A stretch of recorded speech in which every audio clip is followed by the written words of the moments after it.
Hello बच्चों, let's discuss this question. Parenchymatous cells filling the space between dermal and vascular tissue is A. ground tissue, B. epidermal tissue, C. pith and D. vascular bundle. इस question को solve करने का की concept है हमारे plants में जो 3 tissue systems पाए जाते हैं उनके बारे में जानना।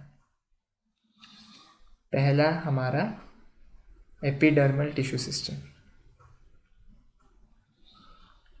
एपिडर्मल टिश्यू सिस्टम में इंक्लूडेड है आपका एपिडर्मिस, स्टोमेटा और एपेंडेजेस, जैसे कि स्टेम हेयर हो जाए, रूट हेयर हो जाए, ये सारे इसमें इंक्लूडेड है। दूसरा होता है हमारा vascular tissue system. Vascular tissue system जिसमें मिलता है जाइलम और फ्लोएम। और तीसरा है हमारा ground tissue system. Ground tissue system में आपके एनसीईआरटी में जो लैंग्वेज यूज़ किया है वो लिखा गया है all that is not included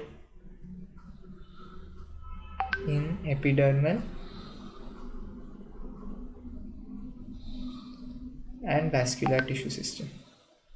मतलब एपिडर्मल और वैस्कुलर टिश्यू सिस्टम में जो भी है इन सब को छोड़ के बाकी प्लांट का जो भी पार्ट है वो सब ग्राउंड टिश्यू सिस्टम के नीचे ही आता है।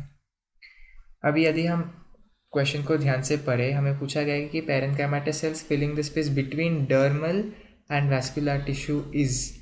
तो डर्मल टिश्यू यहाँ और वैस्कुलर टिश्यू यहाँ, इसको छोड़ के सिर्फ एक ही रहा ground tissue. Option a ground tissue. फिर बी एपिडर्मल टिश्यू नहीं हो सकता, पिथ तो नहीं हो सकता, वैस्कुलर बंडल नहीं हो सकता। आप ज़रा सा पिथ में कंफ्यूज हो सकते हैं क्योंकि पिथ में भी पैरेन्काइमेटस सेल्स होते हैं, लेकिन पिथ डर्मल और वैस्कुलर टिश्यू के बीच में प्रेजेंट नहीं होता, पिथ सेंटर में प्रेजेंट होता है। इसीलिए the correct answer to this question is option a ground tissue. Hope you have understood it well. All the best.